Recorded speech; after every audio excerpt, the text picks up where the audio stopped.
Good morning, everyone. How are we today? Let's see who comes on bright and early with me. Today we're going to be talking about how shame affects our eating habits because a lot of us are emotional eaters or we're stress eating right now, and we hold a lot of that shame within ourselves. So I'm Kelsie Michaud, and I am a certified health and life coach, and I help people to just gain control of emotional eating so they can heal, and just feel healthy and confident, and then make peace with food and their body. Hi, Kim. How are you today? So I'm available for complimentary consultations, and that's where we just jump on the phone for about 30 minutes, and we can dive really deep into your own health and weight goals, and I can show you how I can take you from where you are now to where you'd like to go. So let's jump in to our topic today. So, with eating certain foods, it can become a pattern really fast, especially around our feelings of shame. So, it's also like the anxiety of just being around or being found out sometimes. So, do you ever find yourself hiding foods from family members or eating them while they're not around? Hi, Pamela. How are you? So this is a habit that can go on for many, many years, not because we like the experience of eating in this way, but because it lets us fool ourselves into believing that we haven't actually eaten anything like forbidden.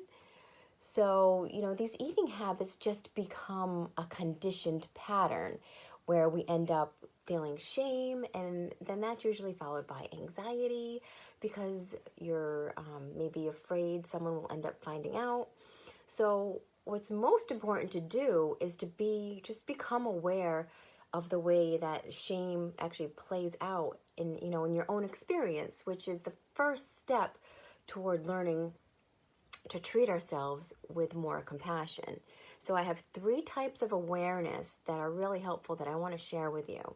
So number 1 is becoming aware of your repetitive thoughts that go through your mind, especially when life becomes really difficult, because a lot of times it's just that self-doubt, like thinking you're unlovable or helpless or just not good enough, thinking like I'm basically alone or I don't belong.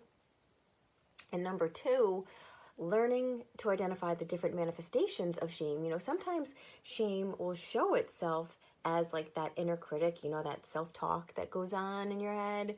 And a lot of times we're telling ourselves, we're never good enough. And number 3 is being mindful of the shame that's in our body. So think about your body language. Are your eyes always turned down? Is your head lowered? How about your posture? Is your posture kind of, down, your head and your eyes like that? All of this are just natural expressions of shame. So how can we work with shame and just become more resilient to it? So the first step is to keep shame from growing and keep it just from having its own voice. So that means like no more secrets or silence or judgment. And, by breaking this silence, you're actually challenging your thoughts about eating, which is really an essential part to your healing process. So the second step is to focus on our common humanity. So what I mean by that, like as human beings, we are born wanting to be and just feel loved, and we need each other to survive. So I think that's why, some of us get a little stressed out and go a little crazy now because of this social distancing, because we are social creatures.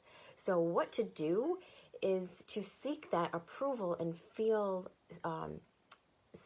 what we usually do is we're always looking for approval. We're looking for that approval, and we end up feeling social shame when we feel like we don't fit in.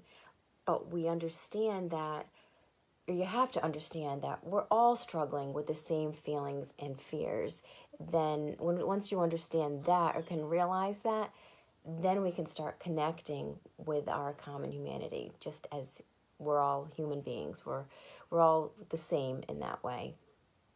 And the third step is allowing yourself to actually feel uncomfortable, feel that discomfort, and know that it's okay. It takes courage to expose your stories that have maybe been hidden for many, many years, for so long, because it's much easier to keep them hidden and just hide them in the dark. So mindfulness actually addresses each like moment to moment experience with curiosity and just an openness, no matter if there are negative beliefs or shameful experiences.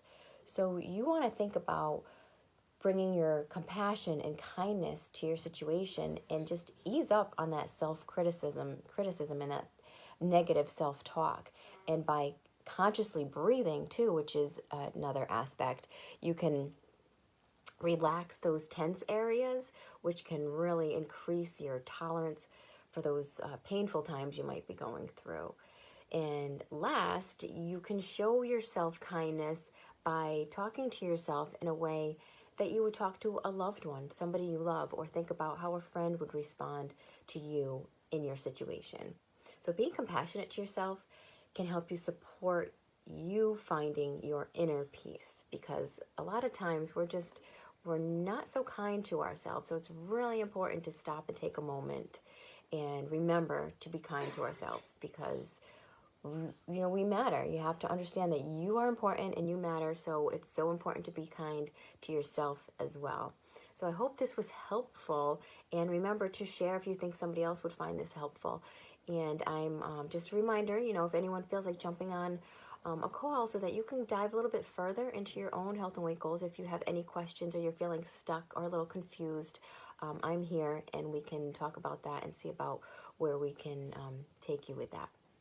So if there's no questions, I'm going to hop off, but I hope everyone has a very beautiful Friday and a wonderful weekend, and I will be talking to you soon. Bye, guys.